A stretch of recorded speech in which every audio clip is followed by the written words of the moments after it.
I was somewhat disappointed because at the first movie you got this very nice poster that they handed out to everybody, and in Joker 2 you didn't get a poster, and I really wanted a poster. And this is a nice poster too. Joker Folie, Deux, or more commonly called Joker 2, is the sequel to the 2019 film Joker, which was a big success, making over $1 billion at the box office. I remember back in 2019, lots of controversy was surrounding the movie. Tons of articles were being written every day about how Joker was going to create a crime wave sweeping the country with violence and anarchy running the streets. Alas, the movie did come out, and with millions of people having seen it, 0 of them became serial killers to my knowledge. Joker ended up being pretty critically successful too, being nominated for 11 Academy Awards and winning 2, with Joaquin Phoenix winning Best Actor in a Leading Role and a woman with a very Icelandic name that I cannot pronounce winning Best Original Score. Personally, I have mixed views about the original Joker. While I appreciate the technical elements of the movie, I like the cinematography, and I think Joaquin Phoenix gives a great performance in it, I also thought that the movie had set a fantastic mood also. I also felt the movie was emotionally empty, with a message and themes that failed to go anywhere beyond surface level. I'm also one of the many who have the complaint that the movie was very, very derivative of many early 1970s Martin Scorsese movies, most notably Taxi Driver and King of Comedy. Luckily for me, all these complaints I had about the first Joker are gone in the sequel. I found Joker 2 to be aggressively and refreshingly original.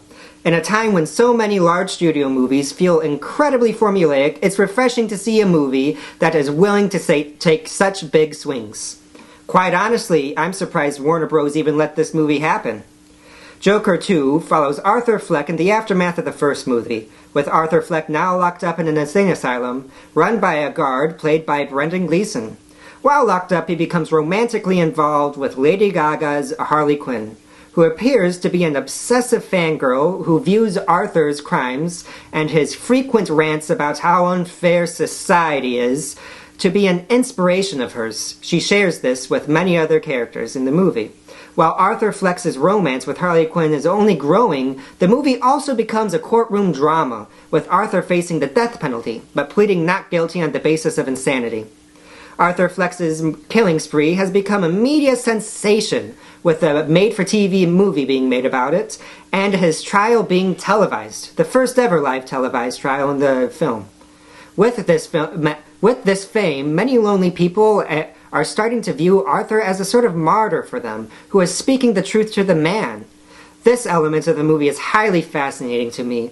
It's not uncommon for people in the real world who feel like they lack meaning in life to become highly attached to a single person, often some sort of cult leader or politician, who almost always in the end ends up taking advantage of them.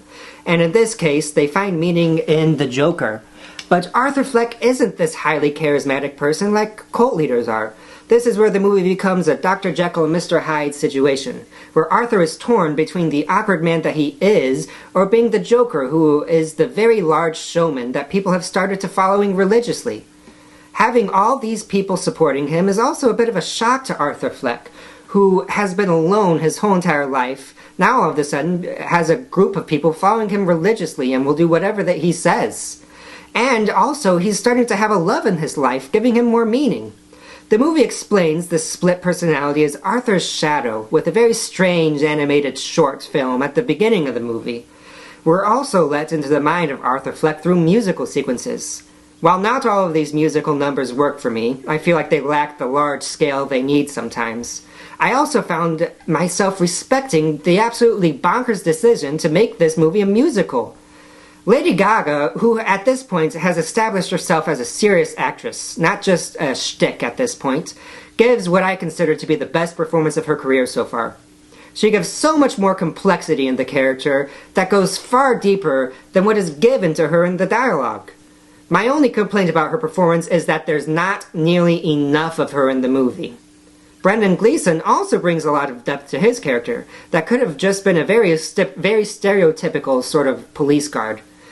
The true standout scenes for me are the courtroom scenes, most notably the scenes featuring Zazie Beetz and Lee Gill, who both reprised their roles from the first film.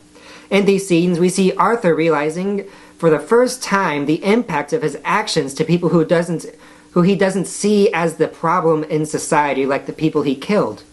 Overall, I think Joker Folie Deux is a movie that is not afraid to take a crazy shot.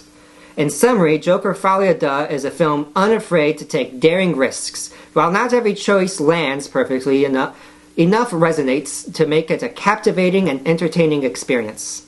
So, what did you think of Joker Folie Deux? Do you think it's more Joker Folie Dud? Do you think I'm a clown for liking it? Well, comment below and tell me. I hope you liked this video, and if you didn't, I hope you liked the next one.